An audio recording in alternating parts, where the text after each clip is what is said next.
Chaboudine Ben Youssouf, conseiller départemental de Mamoudzou 2. Il est également le président de l'Union pour le renouveau de Mayotte. Chaboudine Ben Youssouf, bonjour. Bonjour. Merci d'être avec nous ce matin. Avant de commencer, je voulais quand même avoir votre réaction sur les lourdes peines requises par le procureur contre Mamoudzou, son maire et plusieurs cadres de la mairie, alors qu'il passait donc devant le tribunal pour délit de favoritisme. Les peines d'amende requises vont jusqu'à 50 000 € et des demandes d'inéligibilité. Le maire risque même de perdre son siège s'il était condamné. C'est un dossier que je ne connais pas bien, puisque je suis certes conseiller municipal, mais ne faisant pas partie de la majorité municipale. C'est un dossier que j'ai appris par la voie de la presse. J'ai une bonne sympathie envers le maire et l'équipe municipale et les cadres de haut niveau qui sont à mairie. J'attends voir d'abord pour pouvoir éventuellement me prononcer. Vous savez que la justice est juste quand l'ensemble des voies de droit sont épuisées. Donc pour l'instant, pour moi, ils sont présumés innocents. Ah, et ça ne vous inquiète pas, en tout cas, qu'il y ait également des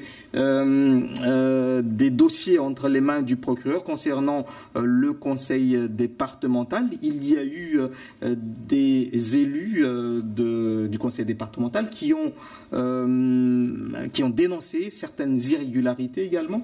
Du coup, là, après la mairie, il y a également le conseil départemental. C'est une bonne chose, finalement ? En tout cas, je ne sais pas si c'est une bonne chose, mais la vérité doit toujours éclater. Mais tant qu'on n'a pas l'ensemble des éléments d'information, je pense qu'il est très difficile de prendre position. Alors, lors de la dernière commission permanente du 29 octobre dernier, on s'est posé un certain nombre de questions sur le positionnement de certains conseillers départementaux. C'était le cas pour Ahmed Atman Douchna, c'était le cas également pour Noman Ousseni et de vous-même.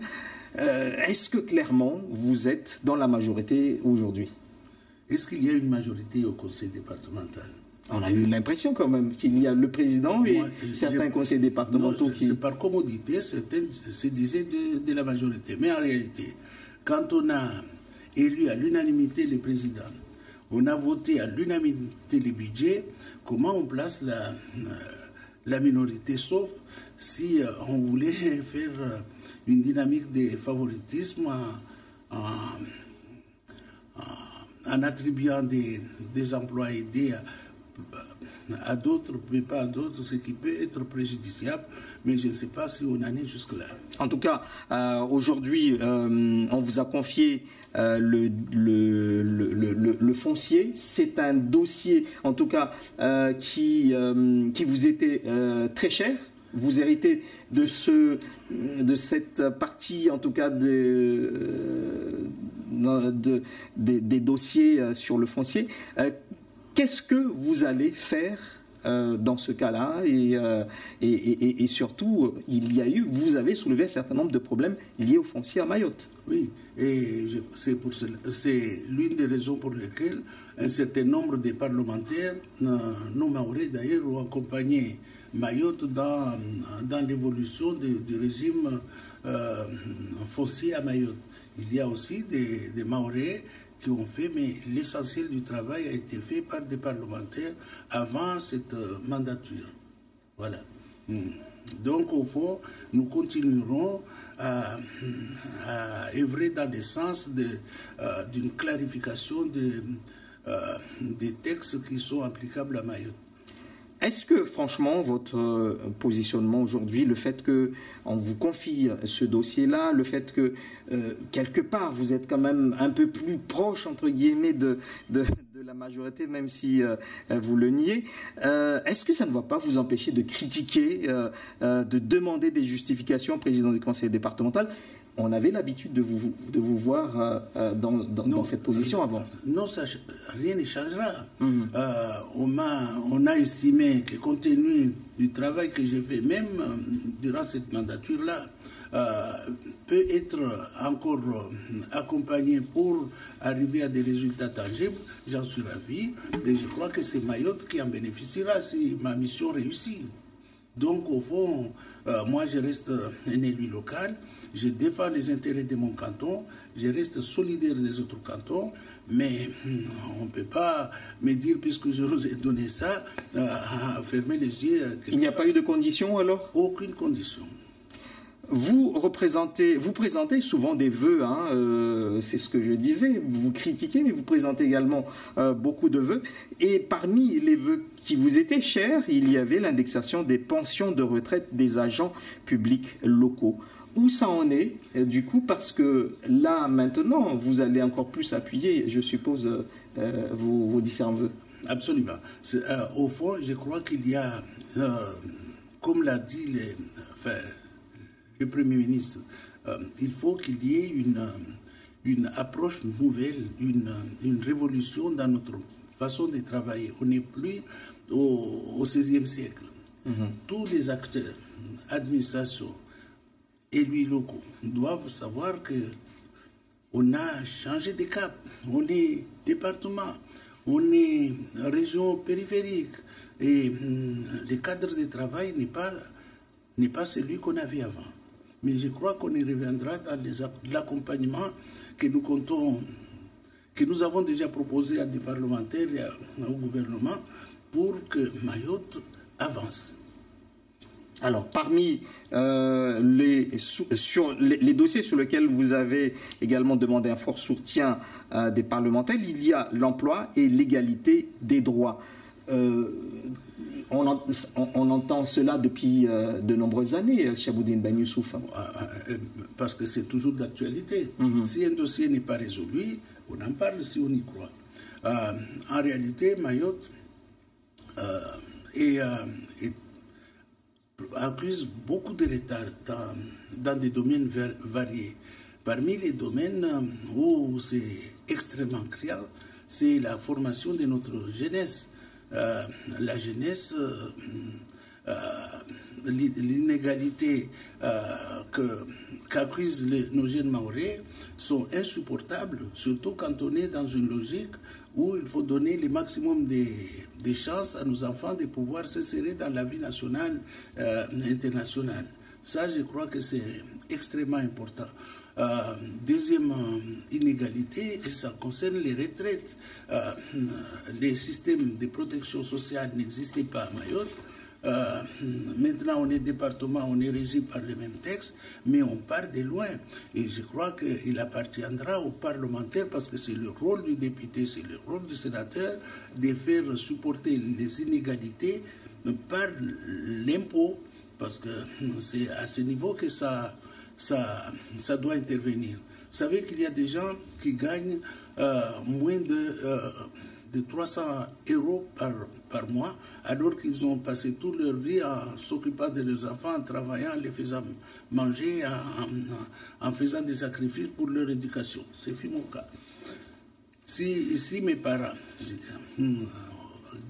venaient avoir comme retour des reconnaissances 300 ou 400 € par mois, je crois qu'il y a un déséquilibre, une injustice à réparer. Et c'est pour cela que dans les dossiers que nous avons faits pour ces cas précis, on proposait qu'il y ait au moins 1300 € comme base. Et la différentielle doit être supportée par l'impôt, c'est-à-dire par la loi. Et donc, il appartient aux parlementaires de faire leur boulot. Vous savez, il n'y a pas qu'immigration clandestine. Il y a autre chose. Et moi, je propose qu'ils fassent aussi autre chose aux côtés de leur immigration clandestine. Alors donc, c'est la raison pour laquelle vous avez retracé un certain nombre de problématiques à Mayotte que vous avez présentées donc aux parlementaires. Vous avez signalé, par exemple, le fait que au niveau national, les effectifs dans les classes de CP, c'est 12 élèves. Pourquoi à Mayotte, ça ne s'applique pas? Que le numérique n'est pas encore présent dans tous les établissements scolaires, les cantines scolaires, etc., etc. Finalement, Chiaboudine Ben Youssouf, si vous avez relaté tout cela, c'est parce que vous avez ressenti ces inégalités, donc depuis les jeunes enfants jusqu'aux retraités. Mais comment faire? Comment pousser les parlementaires à reprendre cela, comme vous le dites là, puisque vous avez écrit des documents, vous avez sollicité aussi le conseil départemental à soutenir vos vœux, mais visiblement... est-ce que ça avance? Justement, ça avance. Ça avance. La preuve, c'est qu'on m'a confié une mission inimaginable. Si je n'avais pas fait toute une série des documents que vous relatez là, inimaginable qu'un gars qui était a priori censé être de la minorité puisse avoir ça. D'ailleurs, ça a été salué par l'ensemble des conseillers proches de la majorité du président et les autres. Ils ont salué l'ouverture parce que chacun de nous a une certaine compétence. Et cette compétence, si ça peut être utilisé pour les biens du département, c'est une très bonne chose. Ce qui est quand même important maintenant, c'est la situation de Mayotte après l'élection de Macron. Le président Macron a reconnu que Mayotte n'a pas été assez accompagné et que tous les gouvernements RPR, socialistes qui se sont succédés ont fait des choses, mais largement en deçà de ce qui aurait dû être fait compte tenu de la volonté des Mahorais de s'ancrer dans la République. Maintenant, c'est l'histoire. Et il a essayé de créer une dynamique, de tourner une page. Une page, ça veut dire qu'il faut être accompagné. Et pour être accompagné, il faut qu'il y ait une volonté interne de vouloir aller plus loin. Interne, c'est-à-dire au niveau des gouvernances des collectivités locales, des établissements publics de coopération intercommunale et de la préfecture aussi. Il faut qu'ils apprennent aussi que il faut un état d'esprit managérial. Il ne suffit pas de dire, comme j'entends souvent, il y a un problème de gouvernance, il y a un problème. Il n'y a pas de problème, il y a une capacité de régler la situation telle qu'elle se présente et de tendre vers un objectif qu'on se fixe. Si on est comme ça, on travaillera ensemble. Mais si on continue à soulever systématiquement des problèmes pour nous donner la conscience de rien faire, moi je ne suis pas d'accord. Et donc, vous avez l'impression que pendant un certain nombre d'années, on s'est trompé de priorité à Mayotte? Ce n'est pas on s'est trompé de priorité. Les choses se sont passées comment? Président Macron est élu. Il invite en Guyane tous les présidents des Outre-mer. Il leur a dit, écoutez, je vais faire quelque chose chez vous. Et je vais m'appuyer, pas sur vous, mais sur toute la population à travers les assises des Outre-mer. Tous ceux, compris vous, qui avaient une suggestion de faire évoluer et la population et les pays, les preneurs. Moi, je l'ai fait. Et dans sa lettre du 6 mars, il a dit que l'État, comme je l'ai suggéré, créera un contrat républicain comment j'appelle ça, de développement global. Parce que si vous ne faites pas, vous ne remettez pas en norme les infrastructures de base, vous n'injectez pas suffisamment d'argent pour relancer l'économie.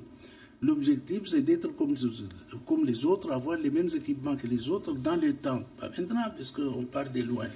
Et il faut une méthode. Et la méthode, c'est ce que la ministre ici à Mayotte a dit, il faut qu'il y ait un état d'esprit entrepreneurial.